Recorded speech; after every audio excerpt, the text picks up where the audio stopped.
Right, hello, good morning. Oh, one thing I wanted to do. I kind of rewatched parts of the stream yesterday, and I wanted to know if how do I show comments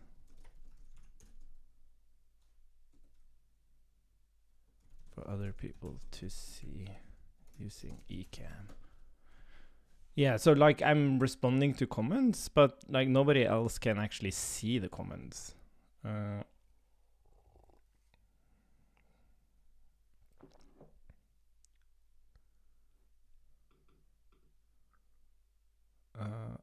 sorry. Yeah, and in the comments and reactions window, locate the comment you'd like to display, drag the comment into the main window. Yeah, but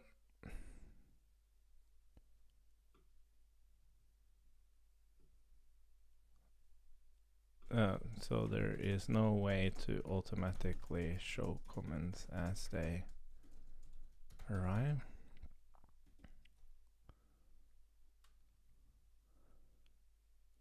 Yeah. Okay. Okay. But at least I'll make sure to do that if I remember. Let's do a test. So how do I do this? Do I have to drag it? Oh. Add to broadcast. Oh, there we go. This is silly. Like, why do they have this? Well, I guess it's fine because I'm reacting to comments, but yeah. Anyways. Whatever. Okay, but I'll make sure to do that. At least now I know what to do. Okay, so I did a little bit of coding yesterday. Cleaning up some stuff, fixing a bug, and so on. And now also I iterated a little bit on the AI suggestion or the LLM suggestion. Now there's a progress thing here. Oh yeah, it still doesn't do. Okay. I'm not sure about the response here because it seems to be sometimes it puts the commits in. It doesn't. Okay, I even made a comment on it. Where did I put that comment? By the way, let me check if we actually have audio here. Okay, good. So I did put a comment here. Where the hell did I put that?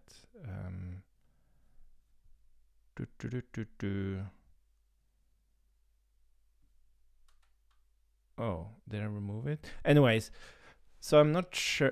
Where did I put that comment?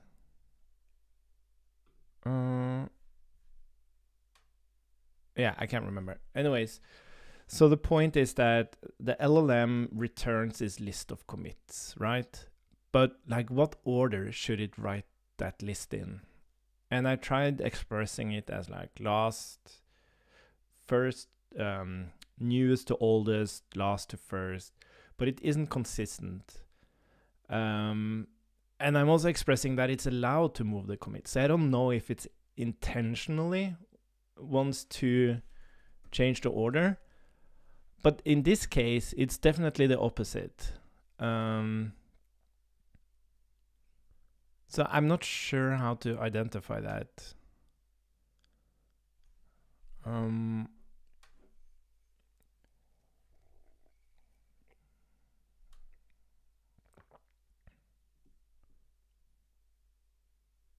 Maybe we should drop the one where move commits. Remove commits, remove, change the message of, change the order of commits. Maybe we should just remove that because you're not really changing the order of commits. Let's remove that. Let's see. I guess it should be like this.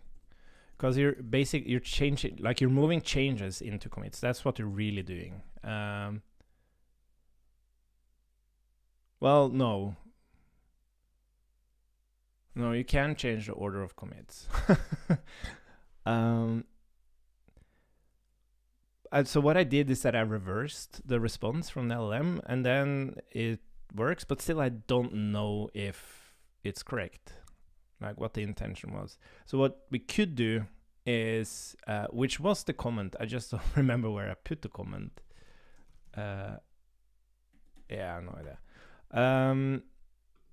That we actually extend the response. So here a commit has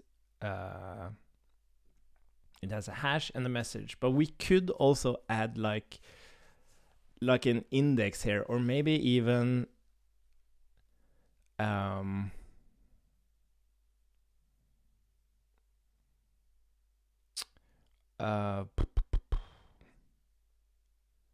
yeah, so it doesn't actually change the order of the commits in the array. We would rather like use an index or something, because then we could look at the index. Like if it chooses to change the index of a commit, we know that it wants to change like the order.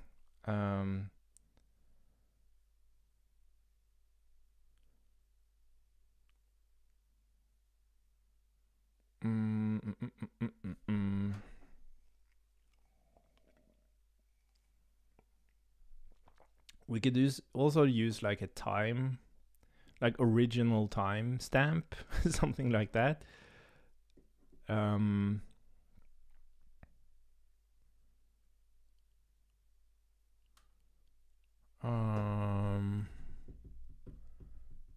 Like something that helps us understand what the intention was with them.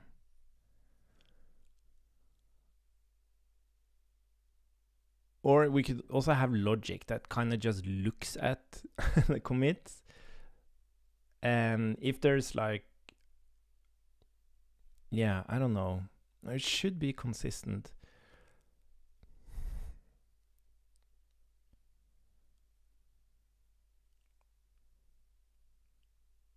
I just have a feeling that it looks at the commits and then it's like, hey, this is the wrong order. Because I give the commits with the latest to the first, and it doesn't even know that, right? When I give it this thing, it doesn't know what the order of the commits is. So we might get like super confused by that. So maybe we should.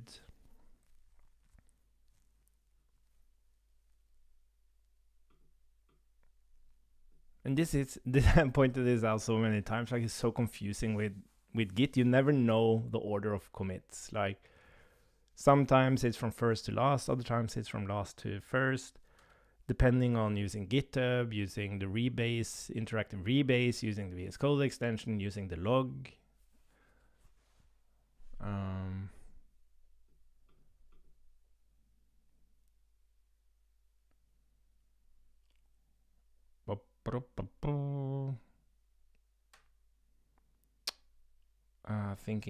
Thinking.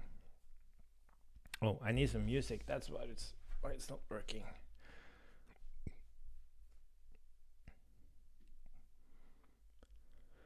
I think I need some.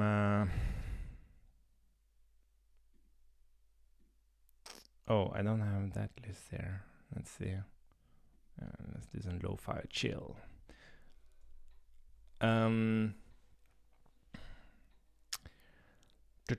How should we express the order of the commits?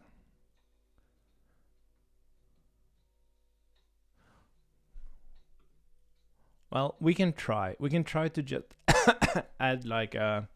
Let's just add it, and then we'll see what the response is. So order.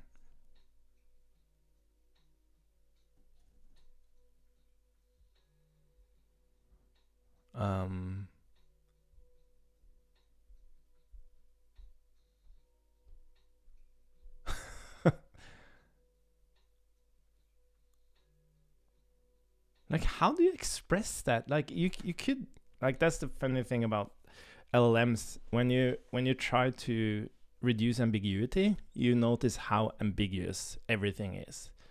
Like if I give you a list of commits, how do you know the order?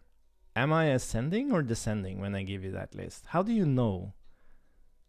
Like you could maybe infer it from like the messages, but that's like insanely ambiguous.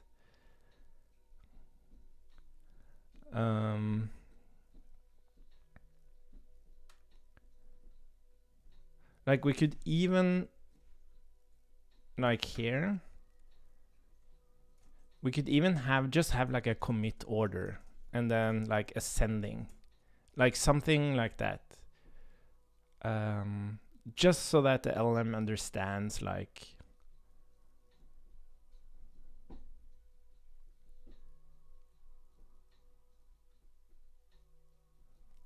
oh, we can try this.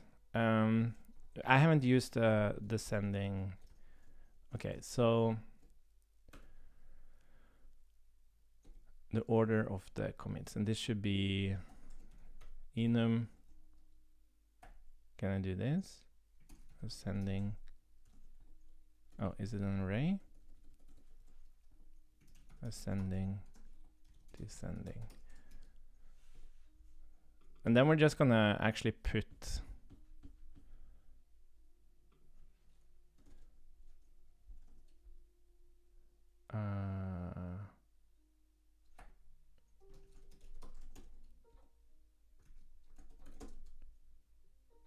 oh, it says it's an array. How do you enum? How does that work? Enum.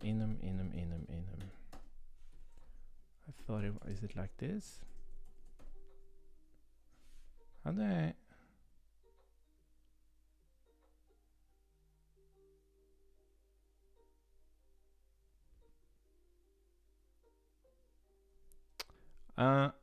Oh, I'm saying, sorry. It's an actual array here. There we go. There we go. Okay, so now I'm saying it should be descending. Yeah, let's see what it does now. I'm very curious about this.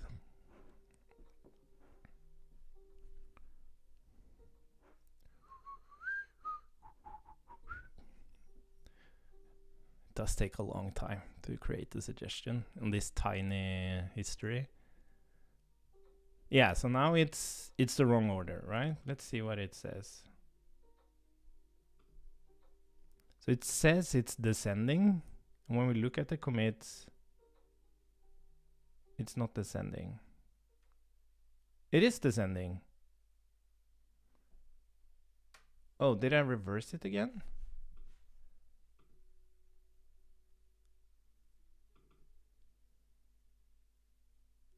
Oh, wait. Oh, fuck. I didn't parse response. Sorry, I didn't look at the actual response.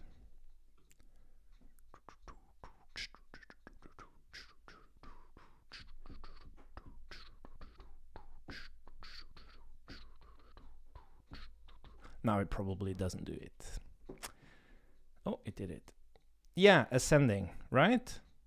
But this, at least this allows us to verify it. So if parse response commit order equals ascending, we're going to do parse response. Yeah, we don't have to commits. We can just reverse them. It's mutating. Okay, but that at least then this was kind of cool because now we were able to identify its intention.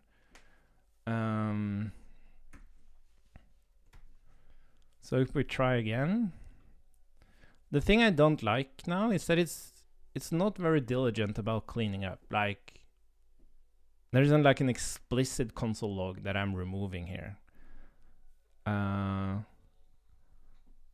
But at least we fixed that issue.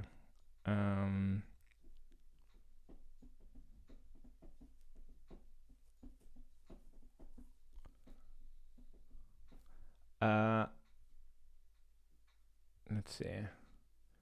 Maybe we can change the prompt. You're an assistant that cleans, that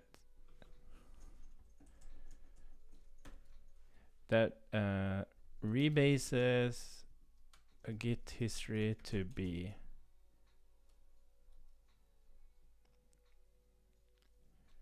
minimal without unnecessary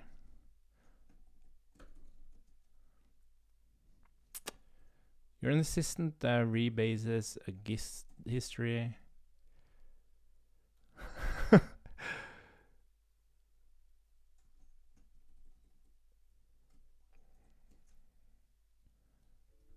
to be minimal without unnecessary code change by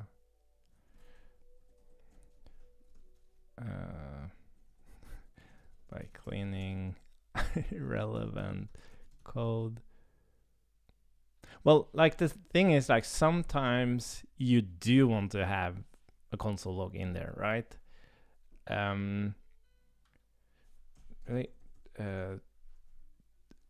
You are an assistant that rebases a Git history to be ready for production, to be ready for merge, but to be ready for a PR. I wonder like how, like if I'm stating the context, that is not just technically about looking at Git history. This is in the context of like creating a PR. Like, does it infer that the PR is something that should be reviewed, that rebase to be reviewed on a PR? Does it like infer the meaning of PR? It should do that, right? To be reviewed by a fellow engineer. Matching the rebase schema. You're allowed to do the following operation. Change order of commit, change the hash of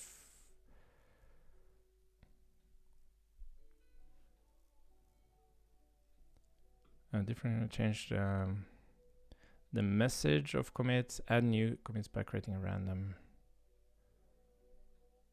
Remove commits, remove changes. You're not allowed to change the hash of commits, change the hash of change it, and has to remember the hash of those dependencies are newer than the change. Be diligent about removing unnecessary code and keeping things. Yeah, like even this. But unnecessary code, what is unnecessary? That's insanely ambiguous.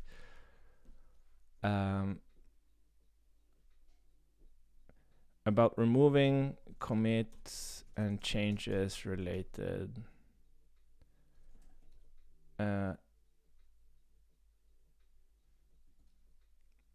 Be diligent about removing commits and about cleaning commits and changes not relevant. Like what I mean to point out is like commits that are like formatted, linted. That's not really part of the change I made. It's just fluff. Not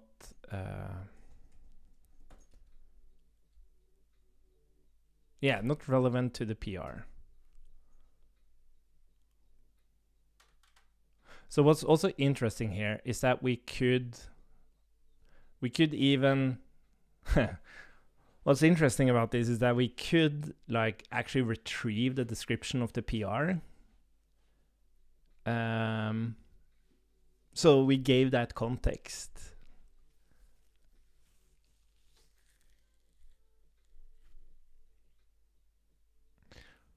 Yeah. Anyways, let's see what it does now. I find this very fun to work on. But it's like never ending. Oh, didn't it work? There we go. Oh yeah, I guess you don't see the suggesting progress because it's behind me. Yeah, so like why doesn't it remove the debug log?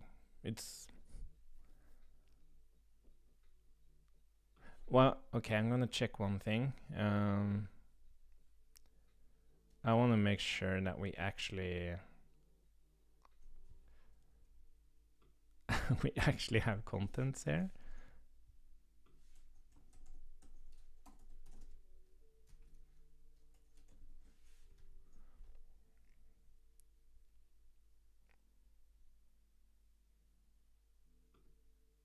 Yeah.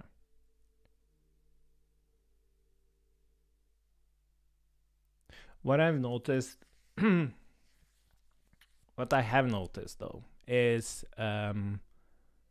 that sometimes these instructions, they aren't very good.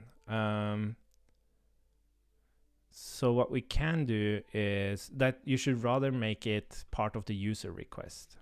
So we could still have, let's just copy this. We're gonna try that.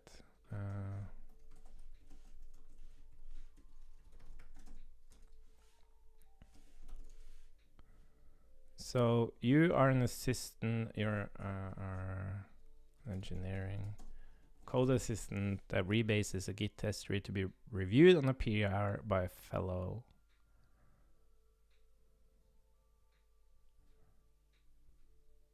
And I'm not sure if like the rebase schema, well, I guess that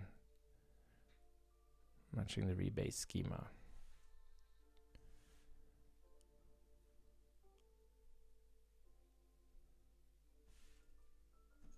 So we're gonna remove this and then we're gonna actually shove it in here instead. This is my rebase, this is my commit history presented with a rebase schema.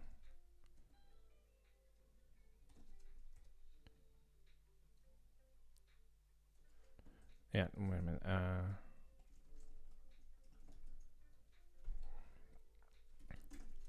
So we're gonna do this, and then this, and then this.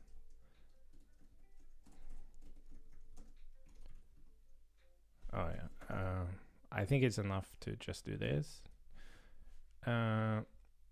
You are allowed to do the following operations. Blah blah blah blah blah blah. So let's see to what degree this actually changes the behavior.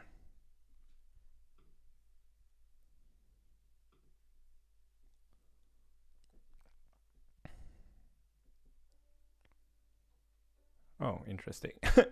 Oh, excuse me.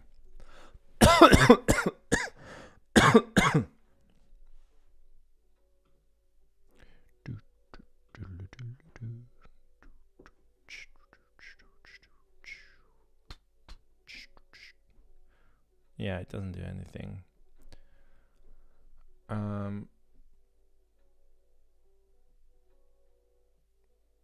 What we could do though is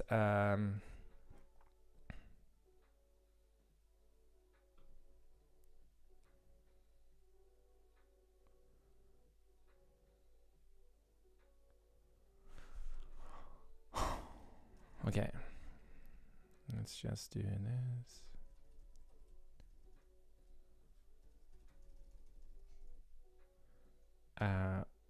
Instead of saying are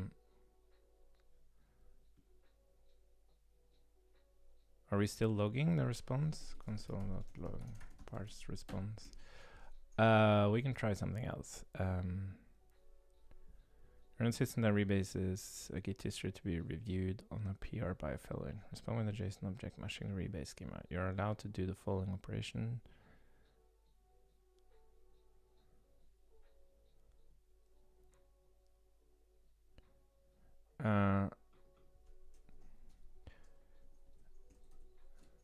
Put changes in the trash by giving it the special trash hash.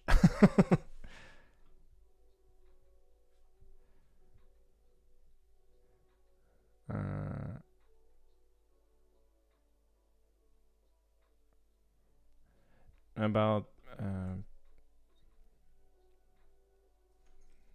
removing commits and trashing changes not relevant to the PR. So let's just drop removing commits, because it doesn't have to remove. So you can change the order of commits.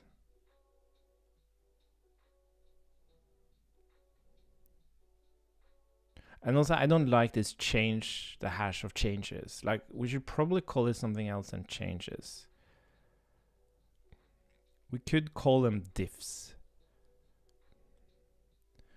I think I'm gonna try that. Respond with a machine review. You are allowed to do the following. Change the order of commits.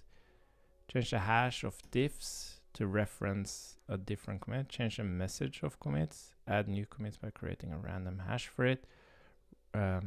We don't have to remove commits, because we can actually check if there aren't any changes for it.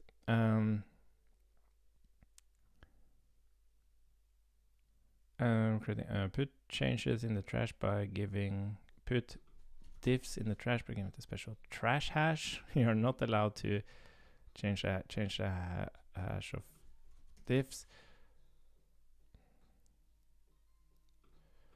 Where the hash, change the hash of diffs where dependencies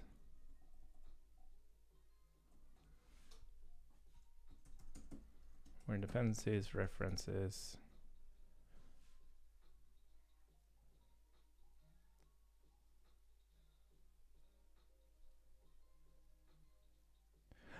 Oh yeah, so yeah, by the way, hi Patel. So related to the when I'm like available for Zoom, I am available in the evening in like weekdays. Normally, it depends. It is easier for me to do sessions like during my own day. But I'm gonna give you. Oh, look at this. Now I'm gonna click this thing. Yeah, so now people can actually see the comment.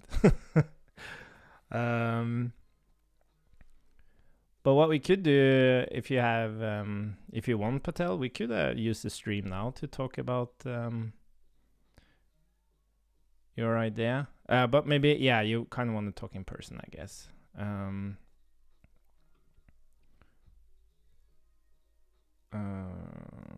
But I'm going to respond to the email when I get a chance. And then we'll find time to do the session. To review and appear about respond, blah, blah, blah. What was it? Change the hash of... yeah. You're not allowed to change the hash of commit, change the hash of this where dependencies, change the hash of diffs.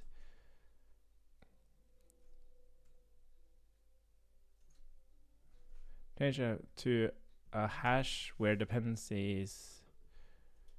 This is such a complicated data structure. Well, it's not a complicated data structure, but yeah, it's hard to explain it in natural language. Change the hash of diffs.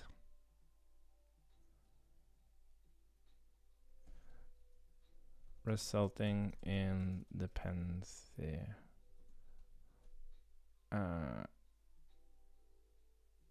So in invalid dependencies. Hopefully it just understands that.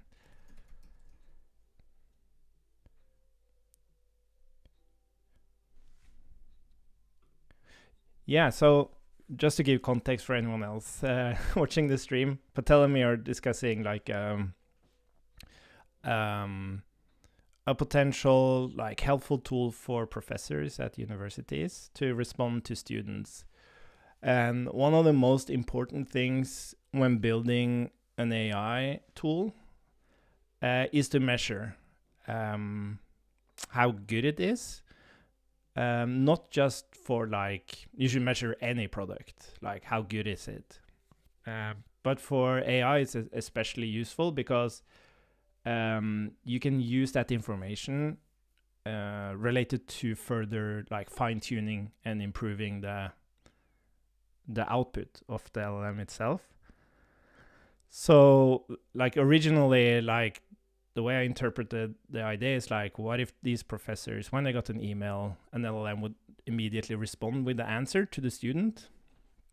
And like in any product development,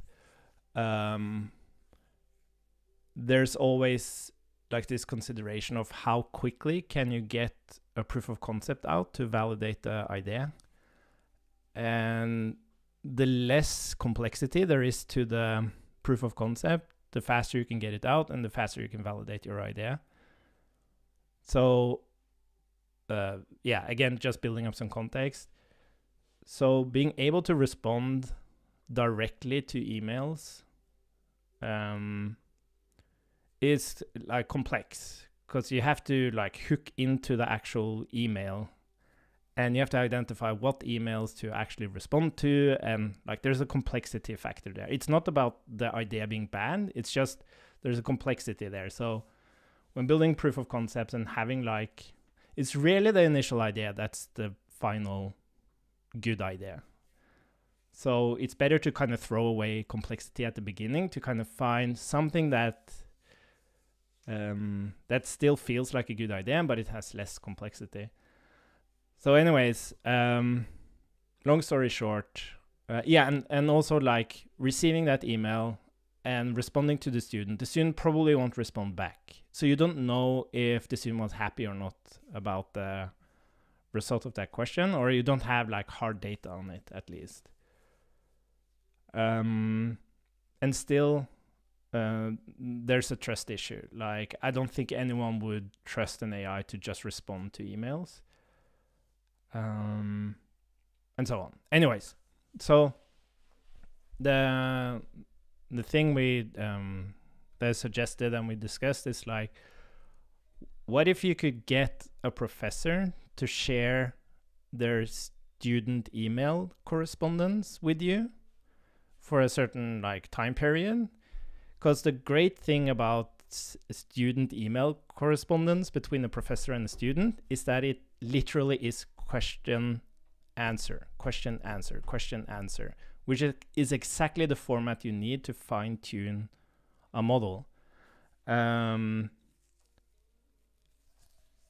so what you could do is like, hey, professor, I want to create an AI version of you to help your students more efficiently so that you don't have to sit in the evenings and answer all these emails, probably responding to the same question multiple times, and so on and so on. This is not a replacement for you.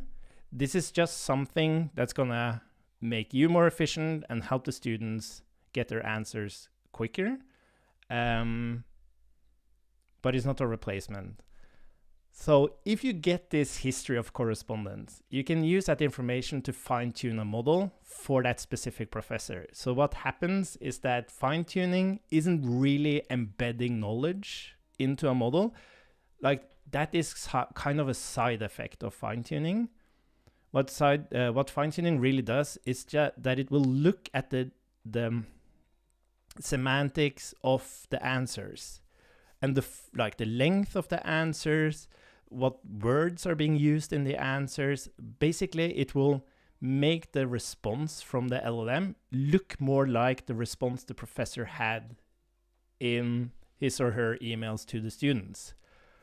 And again, there is some knowledge embedded in that information, but there's it's very likely that the model will hallucinate answers with fine-tuning.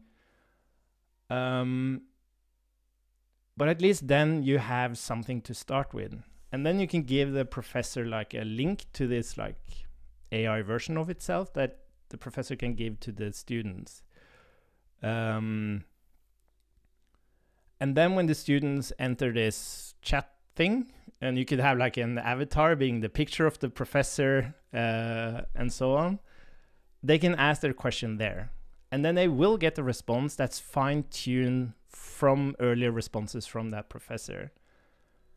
And you could enhance that experience by adding like documents and other like data sources, but that would be like data retrieval. That would be more of a RAG thing. So maybe we should draw this. I'll just throw it out there, and maybe we could draw it in a... You know what? Let's draw it. I find this very fun. If it's okay by you, Patel. Teal draw. So let's see. One is let's call it Professor AI clone. Well, not clone. It's like that's also the thing. Like people are skeptical to this AI stuff. Let's call it assistant.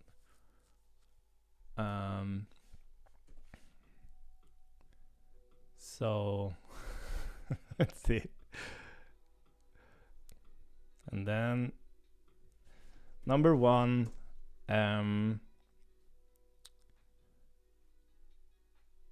personalize to domain, and what do you call it, like professor personality. So the way you would do this is like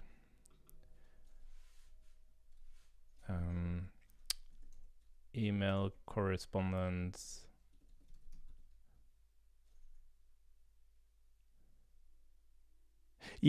sorry, this is oh, by the way, doop. Yeah, I get very enthusiastic about my own ideas, but you just have to let me run through it, because then I'm much better at listening to other people's perspective, and maybe we'll pick up on something. So let's just call it email 1, email 2, and then email 3. So these are historic emails. Let's see if I'm able to. Historic emails. Historic email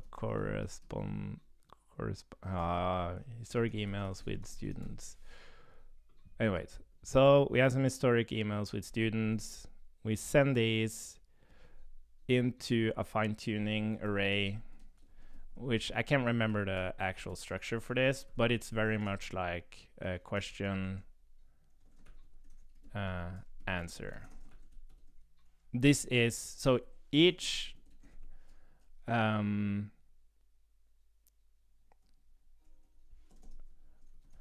question, and the challenging thing is what do you call it? Like cleaning and validating these correspondations. How do you say that? Emails, like these email threads. Because it might be like a student asks something, the professor answers something, the student asks another question, and so on and so on. But the point of fine-tuning is to create a list of questions and answers that are good, that has high quality. And as I said, based on these answers, the LLM will start responding in the same language as the professor typically does. And it will also have some embedded knowledge, but it's very unpredictable, because it's like, it's kind of like, I don't know how to explain, but it's like flattened with everything else. It's not like specific knowledge. Anyways, and this results in, so let's call this fine-tune, and then professor model.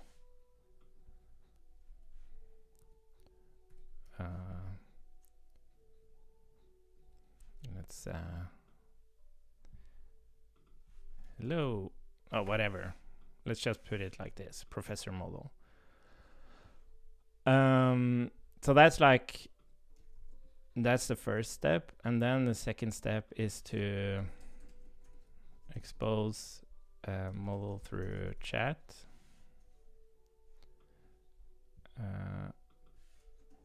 With chat service plus RAG. So all the students, they will get like a URL they can go to. Let's do this instead. Professor x.professor.io or something. And they get to this screen where they basically have a chat interface. And they can ask something. But the important thing here is that this is not just the professor model behind it. Let's make it a color. Professor. It's not only the professor model. In this service, you'll also have a RAG service. RAG. And this RAG service, if you don't, for those who don't know what a RAG service is, it's basically, so when you want to make a LLM better, if you have good data in the format of questions and answer, that's perfect for fine-tuning. But if you just have a bunch of documents, that is not in the format of questions and answers, which is the format you use for fine-tuning.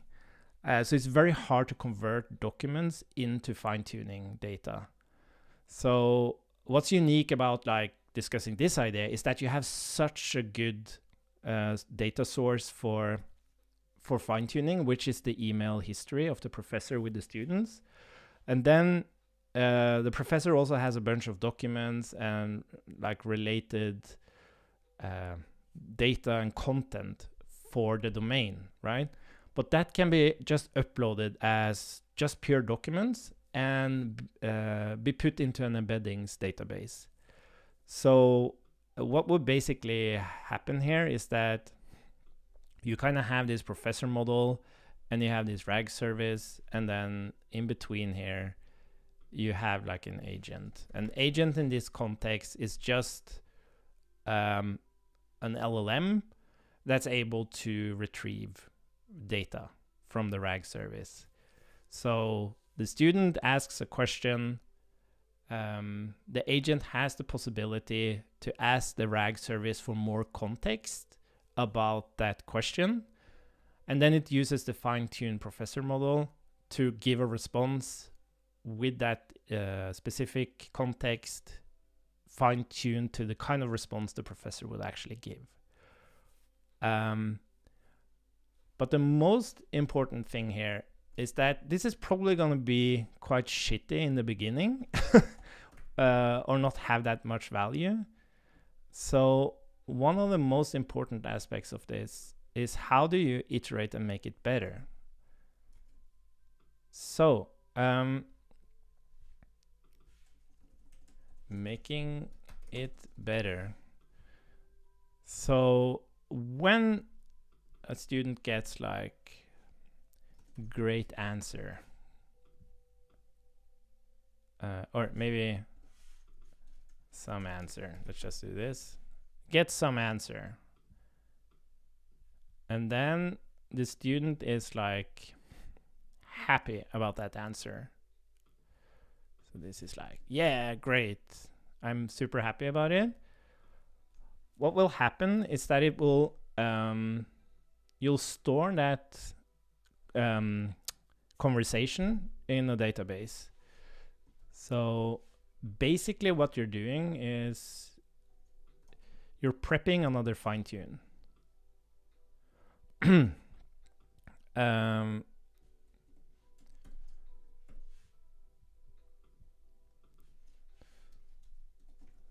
Store for later fine-tune.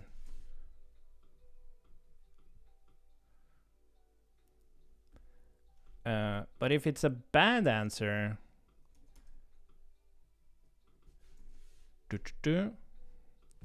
you can send to professor email.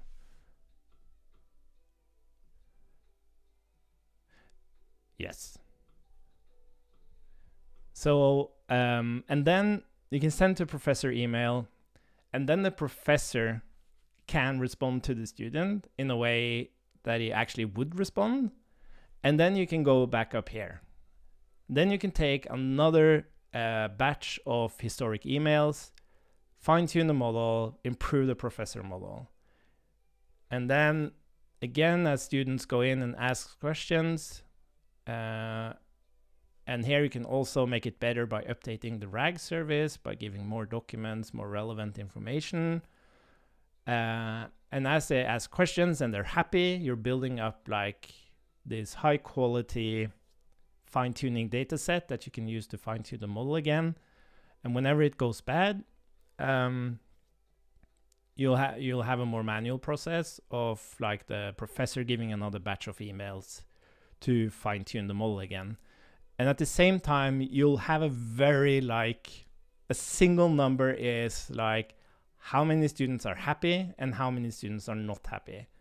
So you're not disrupting the current flow. It's just instead of the students sending a direct email, which they don't probably have such a great experience with, since the professor spends a lot of time getting an answer to the student, they can get an immediate answer, which is great for them. So they have an incentive to use the service. But yeah, then you know immediately. You have this very simple, like how many are happy and how many are unhappy, and how many requests has been made in total. So it's very easy to track the improvements and the value of the service.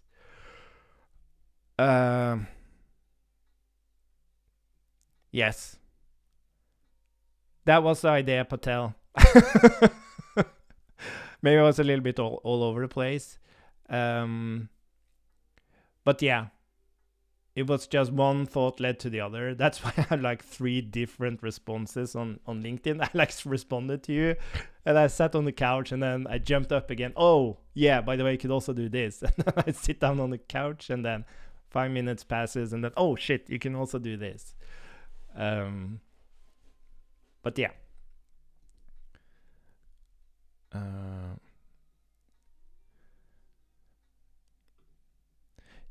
Yeah, I'm glad that at least it made sense. I'm not saying, again, like my point in the beginning was find something which is as least disruptive and complex as possible to see if there's some like response or excitement to the idea. And though this whole solution has complexity to it, it's at least not disruptive. It's something that can be like developed on the side, and something that professors can choose to use or not, without making a single. Well, I guess getting the emails that yeah, and that's the most important thing. Is like if you like, you can do one very simple thing. It's like ask a professor, would you I'm having a hard time finding words today. Would it be okay for you to share the last 6 months of student correspondence on email with me? Because I need that for a project. I want to create yeah, and then you need a good pitch, right? But that's always that's like typically the bottleneck or the blocker. It's like you don't have access to the data. It's like it's with us. Like imagine how valuable it would be for us to have our own personal AI assistants. The problem is getting access to information about each individual, because it's spread out in all these different services behind different authentication mechanisms. Where do you store that data? How do you access that data?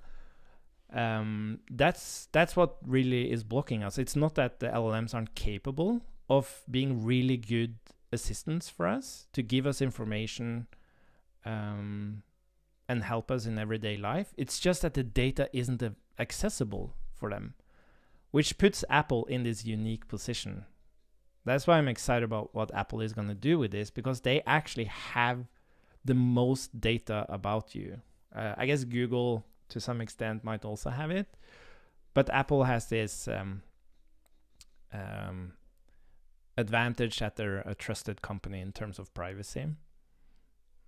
So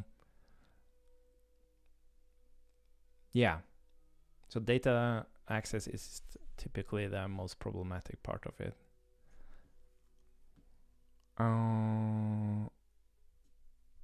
What were we doing? Oh yeah, I was playing around with the AI. Like, why the fudge doesn't it? Why doesn't it clean up more?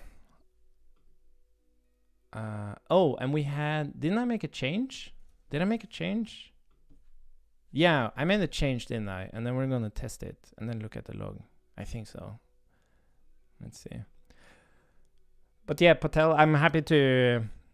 Like, now you're seeing kind of all the stuff in my head. And I'm super happy to like go into listen mode and listen to your thoughts. And I'll respond on the email, and we'll find a time to do that.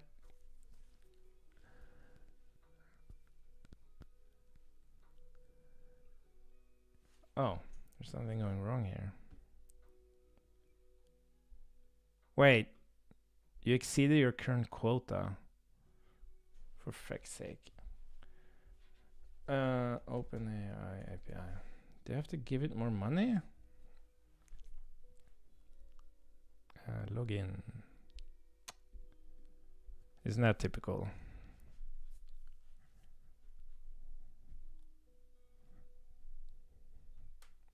That's kind of sad. Like, I'm paying for ChatGPT, but I can't use the API. Do you have to pay additional money for the API? That sucks. I have a... Is it called Pro? I have a Pro subscription to ChatGPT.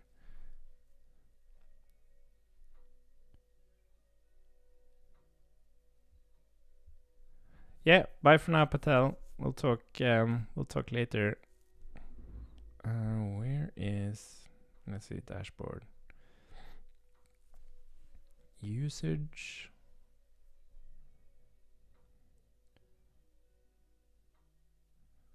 I always found the OpenAI dashboard very confusing when it comes to payment.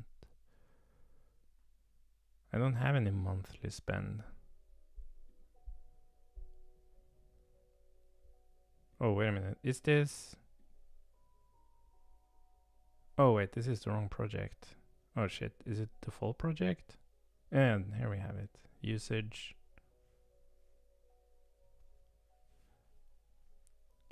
Yeah, I should be using Claude. I don't know if I have any money on my Together account.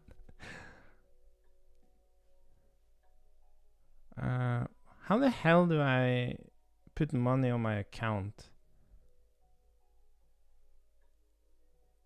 I go to usage. There's like increased limit, but I don't have any spend this month. This is very confusing. Billing. Why is my balance negative? It may temporarily exceed your credit balance due to billing delays. And will be subtracted from your next credit purchase. Okay, so I need to add to credit balance. Oh yeah, turn off auto recharge. I was working on another project and it cost me a lot of money. Okay, let me add some money here. Do I have some money? Let's see. Ah, and I don't have... I need to change my payment method. Ah, for fuck's sake. Ah. Now I got discouraged. Okay, I'm gonna check if I have any money on Together. Oh my god, my god, my god, my god, my god. Let's see. Dashboard. Get started. Manage account. Balance.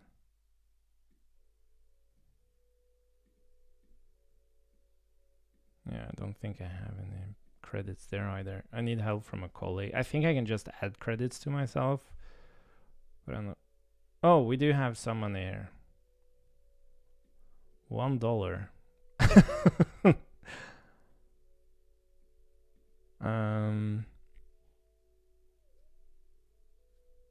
No, you know what? I got like super discouraged by this. I hate being blocked by environments. It's like it feels like something is working against you, and that just makes me very discouraged. Because I've just changed my bank, so I don't have I have to put a new payment card, and it's just it's such a fucking hassle. I think I'm gonna stop the stream, and then we're gonna just continue tomorrow.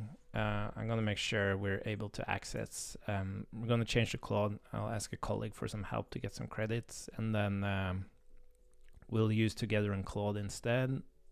And then we're gonna play some more with this AI stuff. It's fun, I think. Or maybe I should be...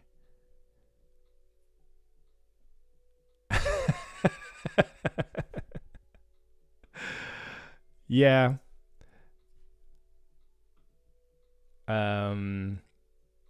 Yeah, maybe we should pivot to Vue.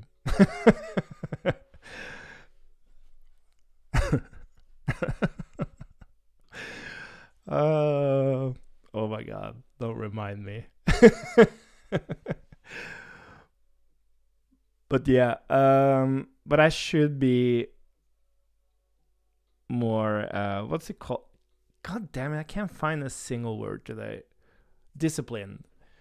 And actually create a backup branch and then add the tests. That's really what we should do. Because then it's kind of done. It's like it's an actual version, well, an alpha version. We should do that. Yeah, let's take this as a sign that, Christian, you're going down the wrong path. Don't spend any more time on this. You have something to some degree working. Now finish it so you can create an alpha and actually get some real feedback. Yes, that's the conclusion. But yeah, have a nice night, I guess, Adam. It's nighttime for you. Yeah. And I'm not sure if I'm able to stream this weekend, but we'll do some more next week. Okay, bye for now.